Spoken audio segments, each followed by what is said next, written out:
Relationships, I'm sure you'll all agree, are like a roller coaster. They're full of ups and downs, but for the most part, they're very fulfilling. A major element in keeping a relationship between two people intact is trust. This is something that cannot be bought, but rather must be earned. So what do you do when you find yourself in a place where trust is gone? And how can you get it back again? To help us answer this question is life coach and relationship expert Leah Sefor. Always lovely to chat with you, Leah. Always lovely to be here.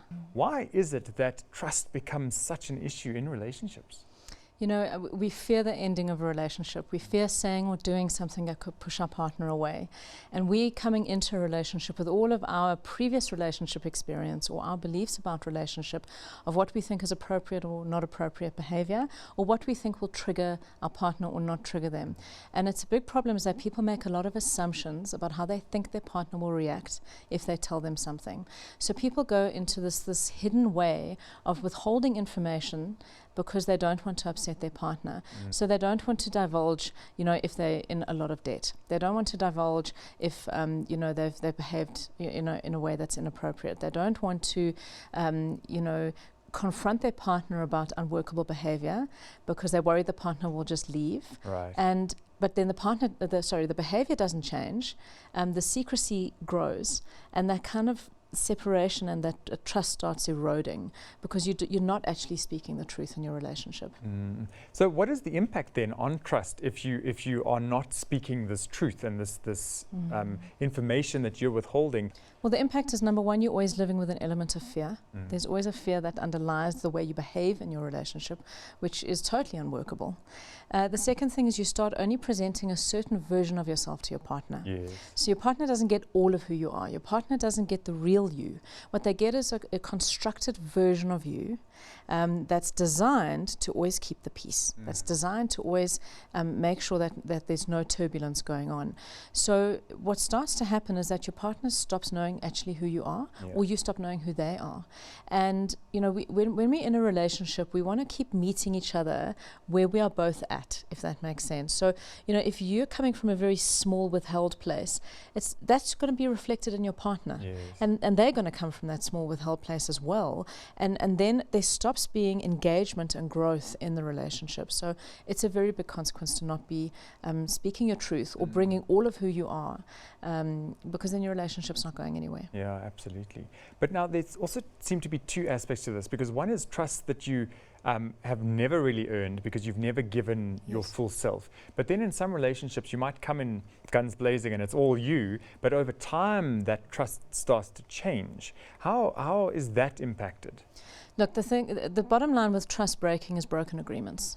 Trust gets broken when you break agreements and you break promises. And in the beginning, it's small things, and you brush it aside because you use excuses. So you were supposed to meet your partner at 9 o'clock for dinner at that restaurant, and you arrived at 9:30. And that half an hour, your partner's been sitting there, they haven't been able to get hold of you on the phone, they don't know what's going on, they start coming up with all these scenarios. You arrive, oh, sorry, I was really late at work. It's a reasonable excuse. It makes sense to your partner. They brush it off, but they can't just quickly brush off the half an hour feeling that, you know, what was going on here. But then it happens a week later, and then it happens a week later, and it's a little thing. You forget to get the shopping like you promised. You know, you forget to organize something like you said you would. Broken agreements is one of the biggest rots I see in relationship. It erodes that cornerstone of trust, and people just constantly make excuses for broken agreements in a relationship until it's too late. And then it explodes. And then the partner goes, but you know, you never had a problem with this before. Yes. Well, you did. You just weren't being honest about it. You weren't being honest about the fact that you had an issue with that disrespectful behavior.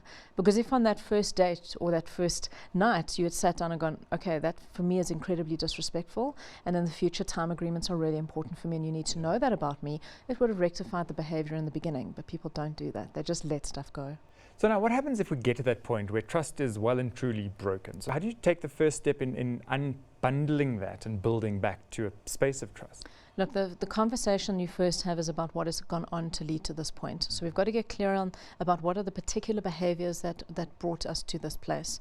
We now have to come up with an agreement of what we want the next phase of our relationship to look like. Right. For us to feel that we can bring trust back here, this is how we have to behave, this is how we have to speak on a daily basis. So I'm a big fan of predictable routine when you are looking at rebuilding trust in a relationship.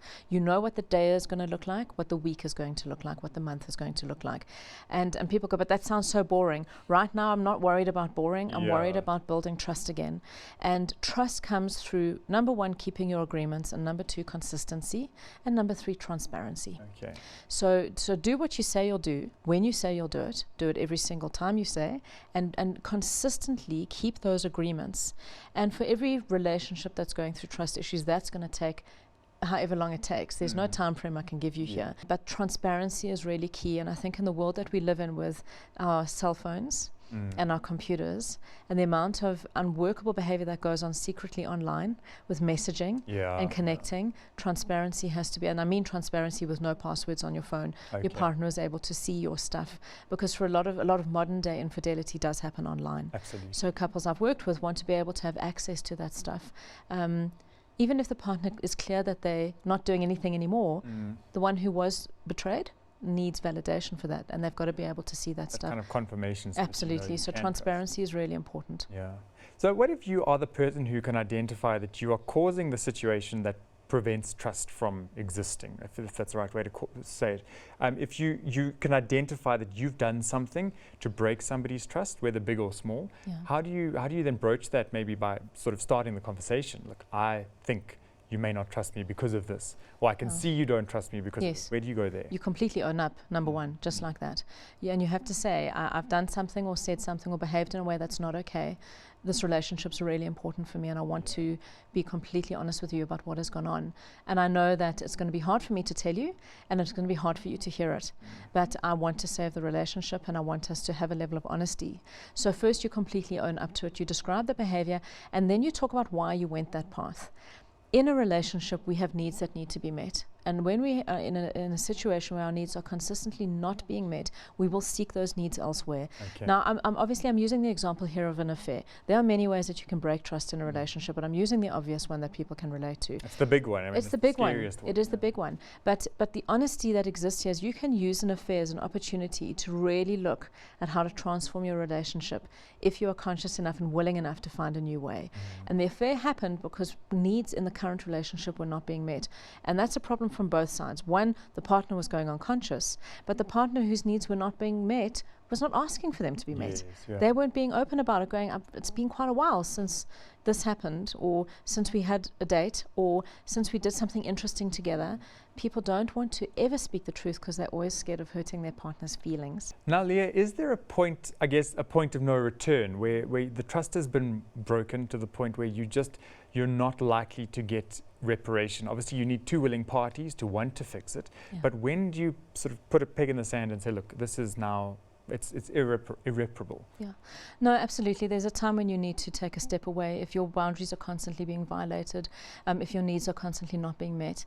And I always say that an apology without any change is manipulation. Absolutely. So if your partner just keeps apologizing, but they keep doing the same thing again, it's time to let go.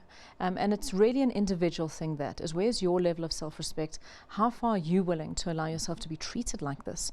So people make mistakes. People are human. And relationships are a journey of educating each other. And we've got to be able to create the space for that. But if you've had the big communication, the talk, and the apology has come, and a week later the exact same behavior emerges, and then again, that's now game playing, and it's time to walk away. Okay. Now, let's talk about repair. You mentioned it's different for everybody. So what is a point of time where you maybe want to say, look, we need to bring in the big guns and speak to a professional? You know, if you're courageous enough to sit your partner down and say, we're going through something, I'm feeling unhappy, I feel like you've broken this trust with me, your behavior is not okay, you want your partner to get on board and say, wow, I didn't know you felt like that, let's talk about this. And if partners are willing to open up that dialogue, this could literally be a single conversation that could shift it. Okay. But if a partner goes, well, I don't know what you're talking about, I've done nothing wrong, and I think, you're being delusional, then we've got a problem. And then the partner has to say, okay, clearly the way I'm speaking isn't landing. You're not getting me. I feel that we could do with a third party to just mediate a conversation between the two of us, because I'm sure there's a lot of things that you want to say to me that you feel you can't say to me because you're worried about my reaction.